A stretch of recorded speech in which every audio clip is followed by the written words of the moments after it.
What are some of the unique characteristics of creating a retail product that you think most entrepreneurs in that space, where do you think most people start to go wrong? It just feels like such a big leap.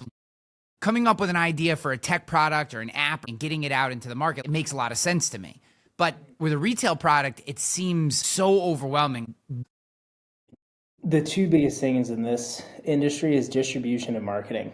You have to get the product on the shelf, and then you have to leverage marketing to pull that product off the shelf. And I think a lot of these brands, and I'll kind of do like a big full circle to answer your question, is a lot of these brands today that may have a successful product to getting it onto shelf, but may like, because a lot of these brands try to go big super quickly. So they're like, oh, we'd have this new beverage. We just raised $30 million and now we're trying to go after all 50 states or all, lower 48 states. That's great. And they may put up some really good revenue numbers for the first maybe 18 months.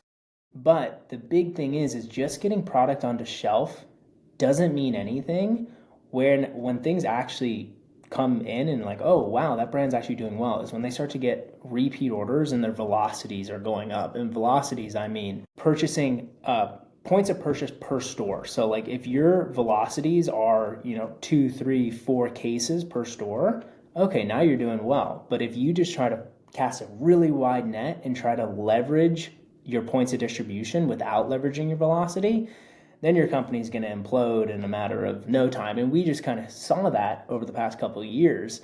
There's been a big restructuring within the beverage alcohol space, mainly within cans, because so many brands try to cheat the system and go after growth rather than profitability. So we're taking a different approach at that. Hence why we've been around for 5 years, is because we're taking a slow approach where we're trying to grow market over market independently rather than cast a really wide net and go after multiple different states at one point in time. Realistically, we're such a small company that we couldn't do that. And, you know, I could have the ability to raise a ton of money and go after a bunch of states, but it wouldn't be done in a way that would make sense and grow, because we want to own each market that we go into. Like Nashville, Tennessee, like we're slowly starting to own that market. And we've been in there for 3 years now, and it's taking that long. So it takes a long time. And to your point, it is that daunting. And I didn't know that. And I was super naive to this industry before getting involved in it. And sometimes it's beautiful to be naive, because if I knew all the headache and all the hoops to jump through, I wouldn't have gotten involved in this industry. I would have done something else. But I think it's beautiful to be naive, because I am doing it and I love what I do. But to your point, in some states, it really is like you have to attack every point of distribution you have, and you have to manage every point of distribution you have. So it's a huge task and it's a huge undertaking to be able to grow a product that actually is like a viable product over time. So that's those two things have to work hand in hand: distribution, getting product on shelf, and then marketing, being able to have good marketing techniques and campaigns, etc., to get that product pulled off the shelf.